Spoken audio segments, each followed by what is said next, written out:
মাহমুদ গজনবী তার জামানায় এক তালিবুল ইলম, খুব সংক্ষেপে বলছি, গরিব, খুব লেখাপড়া করার ইচ্ছা, বড় আলেম হবে, দিনের বেলা তো লেখাপড়া করি, রাতের বেলাও লেখাপড়া করার বড় ইচ্ছা।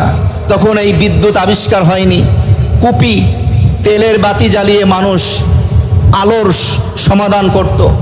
তো ওই বাচ্চাটার, তালিবুল ইলম ছোট্ট বাচ্চার মনে বড় কষ্ট, আমার যদি একটু আলোর ব্যবস্থা হতো তাহলে আমি তো লেখাপড়া করতে পারতাম রাতের বেলাও। তো রাতের বেলা একদিন ওই বাচ্চা স্বপ্নে দেখলো নবী করিম সাল্লাল্লাহু আলাইহি ওয়াসাল্লাম, যে তোমার মনে কি কষ্ট। যখন বাচ্চাটি ব্যক্ত করলো, নবীজি স্বপ্নের ভিতরে বললেন, মাহমুদ গজনবী যে আছে বাদশাহ তোমার দেশে, তুমি তার কাছে যাও, গিয়ে এই কথা বলো, সে তোমার ব্যবস্থা করবে। ওই বাচ্চা স্বপ্নে জিজ্ঞেস করলো, হুজুর আপনি যে নির্দেশ দিয়েছেন এর প্রমাণ কি, সে যদি জানতে চায়। নবীজি তার কারণও বলে দিলেন। ওই বাচ্চা কোনোভাবে মাহমুদ গজনবীর রাজদরবারে হাজির হলো এবং তার সাথে দেখা করার সুযোগ লাভ করলো। এক পর্যায়ে সে গিয়ে বলল যে আমার বাতির দরকার, আলোর একটু ব্যবস্থা করে দেন। তখন মাহমুদ গজনবী এক পর্যায়ে যখন জিজ্ঞেস করলেন কথা প্রসঙ্গে, তখন ওই বাচ্চা বলল, স্বপ্নে আল্লাহর রসুল আমাকে এই নির্দেশ দিয়েছেন আপনার কাছে আসার জন্য।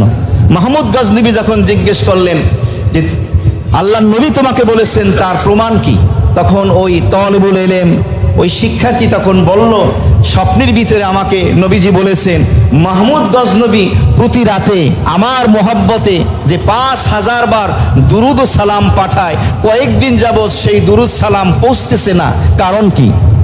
এই কথা যখন মাহমুদ গজনবী শুনলেন, দুই নয়ন দিয়ে অজরে পানি ঝরতে লাগলো, কাঁদতে লাগলেন এবং তিনি বললেন, কয়েকদিন রাষ্ট্রের কাজে আমি এত ব্যস্ত ছিলাম, বিজি থাকার কারণে রাতের বেলা আমি দুরুদ পাঠ করতে পারিনি, সালাম পৌঁছাতে পারিনি। আর আমার এই ব্যাপারটা দুনিয়ার কোনো মানুষ জানে না, এমনকি আমার জীবন সঙ্গিনী সহধর্মিণী আমার স্ত্রীও জানে না। তুমি যেহেতু বলেছো, নিশ্চয়ই আল্লাহ রসুলকে তুমি স্বপ্নে দেখেছো। সুবহানাল্লাহ। একজন বাদশাহ, একজন রাজা, সে কি আমাদের থেকে ব্যস্ত কম না বেশি? প্রতি রাতে যদি ৫,০০০ বার নবীর মোহাম্মতে দুরূদ পাঠ করতে পারে, তাহলে আপনার আমার কি করা উচিত বলেন? আরো বেশি করা উচিত না? পর্বত বলেন ইনশাআল্লাহ।